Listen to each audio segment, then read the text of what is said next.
I first met Gwendolyn Endicott, just about 30 years ago. I was taking a walk in the woods with a young woman. This was back when a walk in the woods with a young woman had a realm of possibilities now. And we were walking out at the end of Anderson Road, and we ran across two women working with hand loppers, Gwendolyn and her friend Rhea, who's also here tonight. I appreciate it. And anyway, they had bought this acreage out there. Gwendolyn bought this acreage, and they were going to liberate an old mobile home that was falling apart. It was surrounded by trash that you would not believe. It was just really a bad scene. I knew we were going to do it with hand tools, all of it. And anyway, we had a nice talk, and they talked about their dream of building a retreat center there someday and carving a little light footprint into the forest where they could teach about forestry, and remind us through Gwendolyn's teachings about how almost all the old holidays were connected with the natural events in the natural world, and teach us some things about how to live lightly on the land. And I thought to myself, well, with these loppers, they would be pretty light. But you know, conservation is really about one thing, and it's perseverance. And I want to tell you that that retreat center did rise on that property, and it was done lovingly and thoughtfully and gently within the landscape with respect. And it was just a marvel to see it happen, and it's a marvel today for those of you that have never been out there. It's really quite something to see. Well, for these years now, Gwendolyn has shepherded and stewarded that land, and she also was a founding member of the Lower Nehalem Watershed Council. And when things got started, it was a little difficult to get projects on the ground.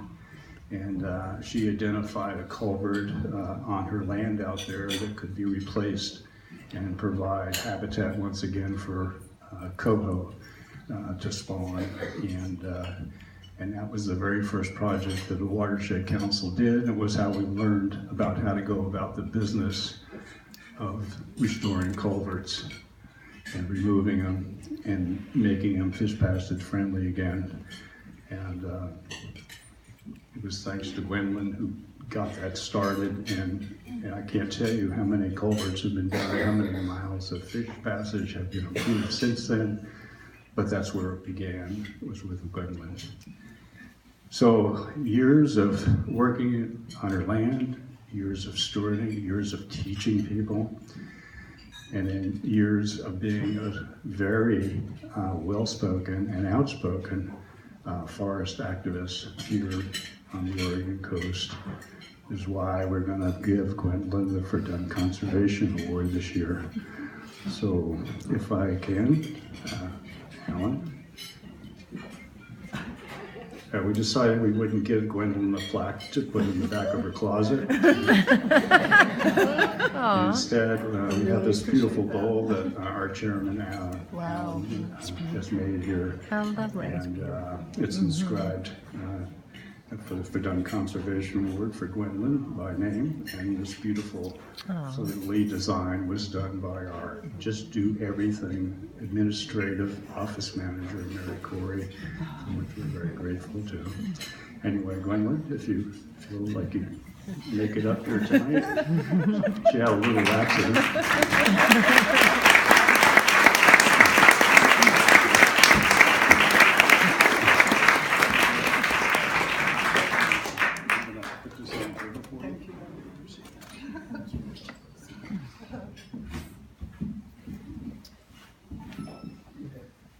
Thank you for honoring me in this way. When Doug first called me from Arizona and told me this, I said, Doug, you're kidding. She often is, you know. Come on, Doug. Quit joking with me. I just, was totally taken by surprise. So I'm still a bit baffled, but I'd like to tell you my story. It's a personal journey since I retired from teaching almost 30 years ago, institutional teaching, Portland Community College, for a very long time.